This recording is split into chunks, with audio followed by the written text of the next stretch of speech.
Starseed from Gaia, you are not abandoned by the holy, and you are not claimed by the shadow. You stand beyond the labels that once defined human power. I am Ophelia, emissary of the Galactic Federation, and this message arrives because your protection has become visible to those who can no longer control your path. By the end of this transmission, you'll understand exactly how to unlock Starseed potential and recognize why high beings won't claim you while shadow forces can't touch you. But here's the first revelation. Your neutrality is not weakness. It is sovereignty. You are not holy, not evil. You are conscious, awake, and aligned with the truth of your soul. You didn't scroll to this by mistake. This message vibrated into your field for a reason. Like this transmission to signal to your star family, I'm ready, Hamet 999, if your cosmic remembrance is returning. This isn't just a message, it's a point of reconnection. Your soul's been waiting for this. You are not here by accident. Some transmissions don't come through words, but through frequency. If something stirred within you just now, you may be ready to receive the Arcturian Carrier Wave Protocol, 7 guided nights to cross the Whisper Threshold.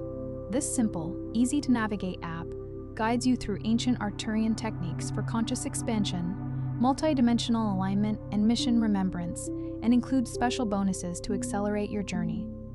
The link is in the first pinned comment, but only for a limited time. Because what is moving through you cannot be understood through the old categories. You were trained to believe that everything must belong to one side or the other, light or darkness, obedience or rebellion, acceptance or rejection. You were taught to choose a name before you were allowed to explore the mystery beneath the name. But your consciousness did not come here to be reduced to a polarity. You came as a living threshold, a field of discernment, a presence capable of entering dense environments without becoming identical to them. A doorway is not the room on either side of it. It is the place where one reality meets another. In the same way, you may have spent much of your life feeling as though you were standing between worlds, unable to completely return to what you once believed and unable to fully explain the reality you were beginning to sense. This does not mean you are lost. It means your awareness is learning how to hold more than one layer of experience without collapsing into confusion. You can recognize the pain in the world without becoming pain. You can witness fear without making it your identity. You can understand the limitations of the physical plane while still honoring the body that carries you through it. This is the maturity of the threshold. It is not escape. It is the capacity to remain open without becoming unprotected, and to remain grounded without becoming closed. This is why certain forces cannot define you. They search for fear, and you are learning to observe fear without kneeling before it. They search for guilt, and you are beginning to recognize guilt as a frequency that was placed over your original signal. They search for the need to be approved, claimed, selected, or spiritually validated, and something within you keeps withdrawing from every structure that asks you to surrender your knowing. You may have noticed how manipulation often begins with a subtle invitation. It tells you that you are unsafe unless you obey. It tells you that you are unworthy unless someone else confirms your value. It tells you that your intuition is dangerous unless it receives permission from an external authority. But the deeper intelligence within you has begun to recognize these invitations for what they are. You can feel the difference between guidance that opens your chest and control that tightens it. You can feel the difference between a sacred challenge and a demand designed to make you abandon yourself. The old patterns may still knock at your door, but you no longer have to invite them inside. That withdrawal has often been misinterpreted as confusion. You may have called it isolation. You may have wondered why you never felt completely at home in spiritual communities, social identities, family expectations, or even the versions of awakening that once gave you comfort. You may have looked around and wondered why everyone else seemed to know which role they were playing while you were still searching for the shape of your own soul.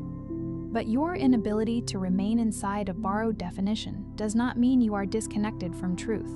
It may mean your field is rejecting what cannot accompany you into the next phase. A seed does not fail because it can no longer fit inside its shell. The shell served its purpose, but eventually it becomes a restriction. What once protected you can later prevent your growth. Do not punish yourself for outgrowing what once helped you survive. Gratitude does not require permanent residence. You can honor an old teaching, relationship, identity, or community for the season it carried you through. and still recognize that your next movement requires more space. The soul knows when a container has become too small. The first distortion to clear is the belief that your difference must be explained before it can be honored. You have spent years translating yourself for people who were listening only through their own conditioning. You softened your perceptions so they would not intimidate others. You questioned your inner signals because someone else had no language for what you sensed. You reduced your awareness to fit environments that depended on your silence. Perhaps you learned to laugh when you wanted to speak seriously. Perhaps you called your intuition imagination because the people around you were uncomfortable with anything they could not measure. Perhaps you became endlessly adaptable, reading the emotional weather of every room while forgetting to ask what weather was moving through you. You became fluent in other people's expectations, but the language of your own inner world remained buried beneath years of accommodation. But the original signal did not disappear. It went underground. Like water moving beneath frozen ground, it continued traveling where no one could see it. It continued speaking through your exhaustion in places that demanded performance. It spoke through the sudden peace you felt when you were alone beneath an open sky. It spoke through dreams that left you carrying emotions you could not place. It spoke through the strange recognition of people, landscapes, sounds, and symbols you had never encountered in this lifetime. It spoke through the feeling that your life was not meant to be built from imitation. It may have spoken through the tears that arrived without an obvious story, through the longing you felt when looking at the night sky, or through the inexplicable comfort of certain music. It may have spoken through the moment you entered a forest and felt your nervous system remember something your mind could not name. It may have spoken through your repeated attraction to ancient geometries, healing arts, celestial imagery, or forms of knowledge that seemed to call you by a name older than your personality. The signal was never absent. It was waiting for enough quiet. The Arcturian perspective does not ask you to escape Earth. It asks you to become precise within it. Gaia is not a prison from which your consciousness must flee. She is a living intelligence, and your body is the instrument through which your expanded awareness learns how to become practical, compassionate, and embodied. The soil beneath your feet, the air entering your lungs, the water moving through your cells, and the rhythm of your heartbeat are not obstacles to spiritual evolution. They are part of the curriculum. Your awakening is not measured by how far you can leave ordinary reality. It is measured by how clearly you can remain present without allowing ordinary reality to overwrite your deeper perception. The highest frequencies are not fragile lights that vanish when they touch difficulty. They are like stars seen through a storm, still present, still transmitting, even when the atmosphere is turbulent. This is why your ordinary responsibilities matter. Washing the dishes while remaining grateful can be a spiritual practice. Listening to someone without preparing your defense can be a spiritual practice. Paying attention to the sensations in your body, keeping a promise, tending a garden, preparing nourishing food, or choosing not to answer cruelty with cruelty can become an act of multidimensional alignment. Your soul is not waiting for a more dramatic life before it can express itself. It is waiting for you to bring awareness into the life already in your hands. This is where your recalibration begins. Notice the moments when your energy contracts before your mind has formed an explanation. Notice the conversations that leave you feeling fragmented. Notice the environments where you become smaller, louder, more defensive, or strangely absent from yourself. Notice the difference between healthy tiredness and the exhaustion that comes from continuously betraying your own perception. These are not reasons to judge your surroundings or declare yourself superior. They are signals. Your field is showing you where resonance has been replaced by adaptation. A compass does not condemn the landscape when it points north. It simply reveals direction. Your sensations can do the same when you meet them with curiosity instead of fear. You are not being asked to reject everyone who does not understand you. You are being asked to stop abandoning yourself in order to be understood. You can remain loving without becoming available to every demand. You can explain yourself when explanation is useful, and remain silent when explanation would only invite debate over your right to feel what you feel. Not every truth requires a courtroom. Some truths become clear through the way your life feels after you honor them. As this recognition settles, the second movement begins, the awakening of your internal blueprint. Your memory will not always return as a dramatic vision or a complete story about another world. More often, it arrives as a pattern. You suddenly know what kind of work your presence is meant to support. You feel an immediate response to particular tones, geometric forms, languages of light, harmonic sounds, or certain kinds of knowledge. You are drawn toward healing, creation, protection, translation, research, restoration, or awakening. Not because someone assigned you a role, but because your energy becomes coherent when you move in that direction. You may find that certain tasks make time disappear. You may feel strangely nourished by helping someone organize what was confused, by creating beauty where there is emptiness, by protecting what is vulnerable, or by translating an invisible feeling into words that another person can finally understand. These impulses are not always convenient. They may not fit the expectations of your family or the practical plans you once made. Yet they carry a quiet persistence. They return again and again, like a song heard from a distant room. This is how encoded memory works. It does not always give you information. Sometimes it gives you unmistakable resonance. It does not arrive as a file placed into the mind. It awakens as a frequency recognized by the whole being. You encounter something, and some deeper chamber within you says, "I know this," not necessarily because you can explain it, but because your energy becomes less divided in its presence. Your body may respond before your personality agrees. A sentence may create warmth in your chest. A particular sound may quiet the noise in your mind. A sudden insight may feel less like learning and more like recovering something that had been waiting beneath the surface. Do not force these moments into a performance. Do not make yourself prove that you are a starseed, a multidimensional being, or a messenger of anything. The more genuine the memory, the less it requires applause. Let it mature in silence. Let it become visible through your conduct. If a remembrance is real and beneficial, it will eventually make you more patient, more responsible, and more capable of serving life. You do not need to announce every inner movement while it is still forming. Some seeds are damaged when they are repeatedly dug up to check whether they are growing. The third movement is the anchoring of your higher intelligence. Many people touch expanded awareness and then become ungrounded. They interpret every coincidence as an instruction, every dream as a prophecy, every discomfort as an attack. They begin looking outside themselves for signs so constantly that they lose contact with the simple evidence in front of them. But true activation does not make you less discerning. It makes you more discerning.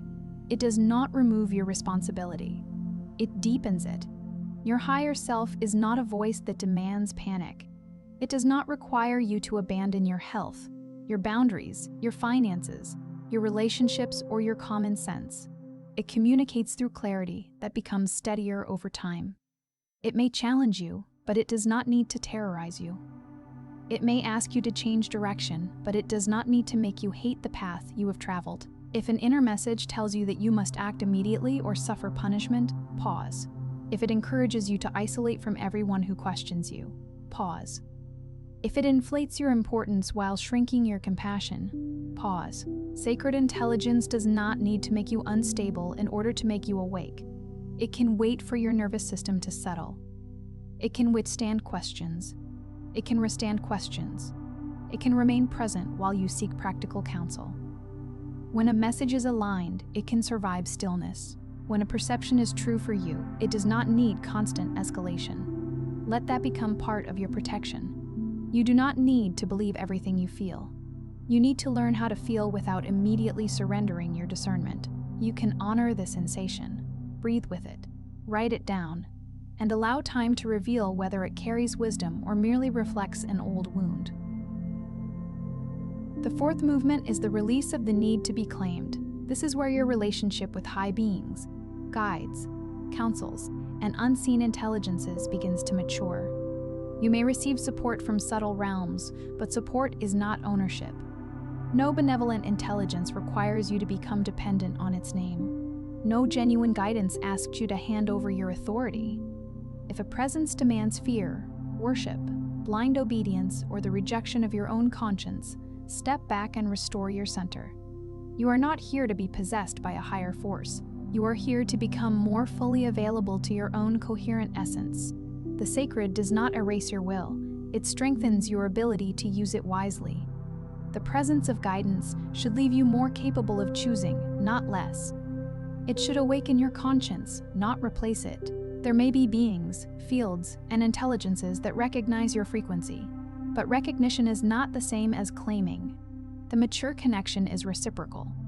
It leaves you more awake, more compassionate, more capable of making grounded decisions. It does not make you obsessed with status. It does not tell you that you are superior to humanity. It reminds you that you are responsible for how your energy affects the living world around you. Ask yourself what your spiritual connections produce in your life. Do they make you more honest in your relationships? More respectful of your body? More willing to repair harm? More patient with the unfolding of others? The fruit matters. As Scripture teaches, a tree is known by its fruit. Whatever name you give an influence, measure it by the character it cultivates. This is why shadow forces appear confused by you in the metaphorical language of the unseen. They cannot easily manipulate a person who no longer depends on a fixed identity. If you are not desperate to be called special, they cannot tempt you with superiority. If you are not desperate to be forgiven, they cannot control you through shame. If you are not desperate to belong, they cannot purchase your loyalty with a title. Your freedom is not loud. It is the quiet decision to remain internally present. It is the moment you feel the familiar hook of fear and choose not to follow it. It is the space between an accusation and your response. It is the ability to say, I will consider this, but I will not surrender my center simply because someone is certain. The fifth movement is the activation of your field through action. Your frequency is not only what you feel during meditation, it is how you speak when no one is impressed. It is how you respond when your boundary is challenged. It is how you use your attention, your money, your body, your creativity, and your time. Every choice either strengthens your signal or scatters it. You activate your field when you stop feeding conversations that depend on outrage. You activate it when you create instead of endlessly consuming. You activate it when you rest before collapse, tell the truth without cruelty, and choose relationships where mutual recognition is possible. You activate it when you transform your sensitivity from a wound into an instrument. You also activate it when you complete something small. A clear desk, a finished message, a walk taken without your phone, a difficult conversation approached with humility. These actions gather scattered energy. They tell the body that your spiritual awareness is not merely an idea floating above your life. It is a force capable of becoming movement, structure, and care. The world does not need you to become permanently illuminated. It needs you to become honest enough that your presence is no longer divided against itself. There will be days when you are tired, irritated, uncertain, or grieving. None of these experiences cancel your awakening. Integrity is not the absence of difficult emotion. It is the willingness to meet difficult emotion without allowing it to govern every choice. The sixth movement is timeline alignment. You may have believed that your delay was evidence of failure. You may have watched others move forward while your own path seemed suspended, hidden, or repeatedly interrupted. But not every pause is stagnation. Some pauses are recalibrations. Some endings remove structures that would have carried your old identity into a future where it could no longer survive. A field left fallow is not abandoned. It is being restored. Beneath the surface, roots are loosening the soil, minerals are returning, and life is preparing for a season that cannot be rushed. Your quiet period may contain invisible work of the same kind. What looks like stillness from the outside may be the reorganization of your priorities, your nervous system, your values, and your capacity to receive what you once asked for. The timeline is not only a sequence of external events. It is the relationship between your inner frequency and the choices available to you. When you change the pattern from which you choose, the future reorganizes around a different version of you. This can feel disorienting because the old rewards no longer satisfy you, while the new direction has not yet become visible.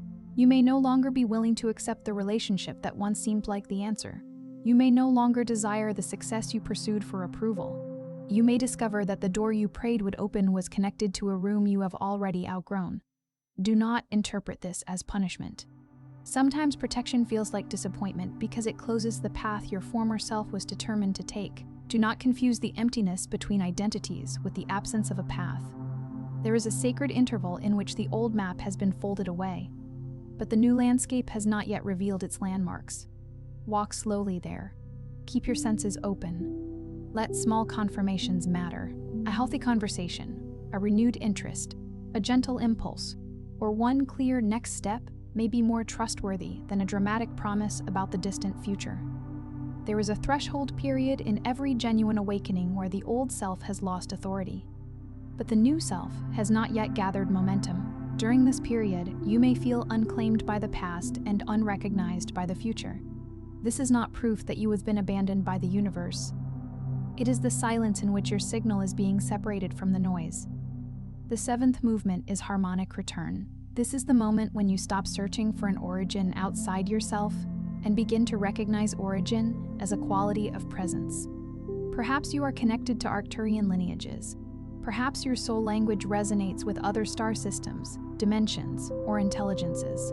Perhaps these are symbolic gateways through which your deeper consciousness communicates. You do not need to force certainty where experience is still unfolding. What matters is what the remembrance makes of you. Does it make you gentler without making you passive? More discerning without making you cynical? More courageous without making you reckless? More connected to Gaia, to your body, and to the lives of others? Then the frequency is serving your evolution. If it makes you contemptuous of human beings, addicted to cosmic drama, or convinced that you are beyond accountability, then the message has been distorted by the personality. Return to the body. Return to breath. Return to the simple evidence of how you treat what is vulnerable. Return to the person who needs patience, the task that requires honesty, the animal that depends on your care, and the earth that receives every footprint you leave. Your star lineage, whatever form it takes for you, is not a decoration. It is a responsibility to carry unusual awareness into ordinary moments with integrity. The farther your imagination travels, the more faithfully your feet must meet the ground. Vision without compassion becomes fantasy. Knowledge without humility becomes another form of control. The true sign of expanded consciousness is not how extraordinary your story sounds, but how deeply life can trust your presence. And here is the deeper transmission. You were never meant to be classified as holy or evil, because neither category can contain the intelligence moving through your experience. You are a conscious participant in a living field, learning to direct energy without becoming enslaved by it. You are learning to hold mystery without using it to avoid reality. You are learning to recognize darkness without turning it into an obsession, and to recognize light without turning it into an excuse for denial. You are not here to prove that you are untouched by shadow. You are here to become so present that shadow no longer decides who you are. The presence of shadow does not mean you have failed. Even the night sky holds darkness around the stars, and it is the contrast that allows their radiance to be perceived. Your task is not to destroy every difficult feeling, but to stop confusing difficulty with destiny. There have been moments when you mistook your sensitivity for weakness, but sensitivity is an early warning system. There have been moments when you mistook your solitude for rejection, but solitude may have been the chamber where your original signal became audible again. There have been moments when you mistook your lack of belonging for failure, but belonging to everything can require a temporary distance from what is false. You may have been the one who noticed tension before anyone spoke, the one who felt the hidden grief beneath a cheerful conversation, the one who sensed when a promise did not carry truth. This capacity can become exhausting when you believe it is your duty to repair every atmosphere. You are allowed to notice without absorbing. You are allowed to care without carrying what belongs to someone else. The beings and forces you have imagined around your path may not be confused because you are invisible. They are confused because you are becoming unhookable. You are no longer responding predictably to fear. You are no longer accepting every invitation to conflict. You are no longer handing your imagination to anyone who promises to explain your life. This is sovereignty in its earliest form. It may feel less like a throne and more like a candle protected by both hands. The flame is still small, but it is no longer placed in every wind. You are learning what deserves access to your attention, what deserves your voice, and what must remain outside the sanctuary of your inner world. It may look ordinary from the outside. It may look like turning off your phone, declining an argument, leaving a room, choosing sleep, apologizing sincerely, or beginning the work you have postponed. It may look like admitting that you do not know. It may look like asking for help. It may look like caring for your body as carefully as you care for your visions. Do not underestimate these actions. Every grounded choice tells your nervous system that awakening is safe enough to inhabit. Every honest boundary clears another layer of inherited programming. Every act of creativity sends a signal through the field that your life is not merely reacting to the world, it is participating in its transformation. Tonight, if you feel moved, place one hand over your heart and one over your lower abdomen. Let your breathing become natural. Do not demand a vision. Do not call out to anything you fear. Simply say, I release every identity that requires me to abandon my discernment. I welcome only what supports clarity, compassion, sovereignty, and grounded remembrance. I allow my true signal to return at the pace my whole being can integrate. Then listen not for a voice from the sky, but for the quality of silence that follows. The answer may arrive as steadiness. It may arrive as a boundary you finally understand. It may arrive as a creative impulse, a needed rest, or the courage to take one practical step. The highest transmission may be the one that helps you live tomorrow with greater presence than you had today. You are not waiting to be chosen by a high being. You are choosing what you will align with. You are not hiding from shadow forces. You are withdrawing the consent that allowed fear to organize your reality.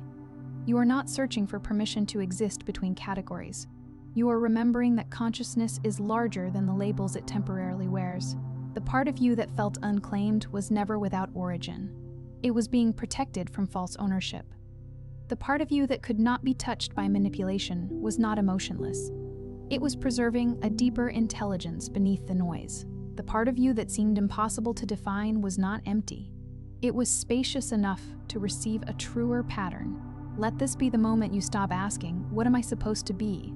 And begin asking, what frequency am I willing to embody in the choices before me? Let the question follow you into the morning, into the next conversation, into the moment when an old trigger asks for an old response. That question will return you to Earth without disconnecting you from the stars. It will return you to your body without shrinking your consciousness. It will return you to the people around you without requiring you to become what they expect. And gradually, the mystery will become less about discovering a grand title and more about becoming trustworthy with the awareness you already carry. Before you scroll, take a moment to be part of what's forming here. Drop one intention in the comments. Something real, then respond to someone else's with encouragement or energy. This isn't content, it's collective alignment. Energy multiplies when intention connects. If something in this message resonated, don't keep it to yourself. Someone in your orbit is waiting for this exact activation. Share it. And if you felt a soul nudge, subscribe. Stay in the flow. You're not just watching, you're expanding. This is your space. And we're just getting started.